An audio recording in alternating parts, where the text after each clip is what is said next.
Derek Abell has that championship feeling again. Here he is over 35 years ago, number 17 on Montana State's national title football team in 1984. Here he is now, chief of police in Manhattan Beach, not far from where Abell grew up in Inglewood, California. And die-hard sports fans know full well what's synonymous with Inglewood.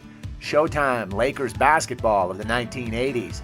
Going back to Kareem and Magic, I can remember very distinctively when Magic came to the Lakers at the age of 19 and took them to that championship, and what we were all doing that year in high school. I think we all remember that time when he scored 42 points as a center playing for the Lakers.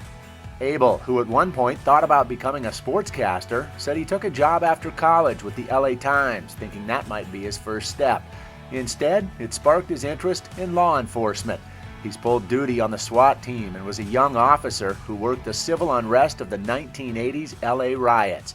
In fact, after graduating from Montana State, Abell and his wife were living back in Inglewood when the neighborhood was set ablaze. Manchester, the street that we lived near, was on fire and people were looting businesses and taking things. The Lakers no longer play in Inglewood. They're in downtown LA at Staples Center and closing in on another NBA title.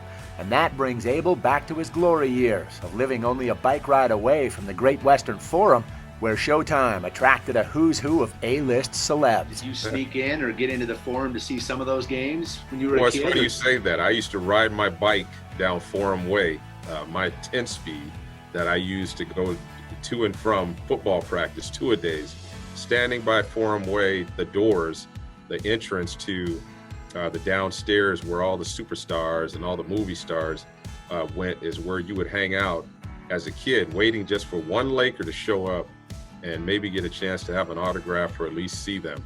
Abell says he never got that chance, but recalls memories that proved even more genuine. I always went to, when I had hair, to a barber shop in Inglewood, Morningside Park Barbershop, and you can't imagine how many Lakers would show up, but Magic was always the guy in the community that showed up and got his hair cut there and talked to people as if they were just people from the neighborhood. And that's what makes barbershop so special. He would talk to people as if you'd known him for years. And I appreciated that about him. He came down to earth. He didn't have to do that, but he would talk to us on our level, and it was pretty special. You can bet those Inglewood barbershops are buzzing again. Scott Breen, MTN Sports.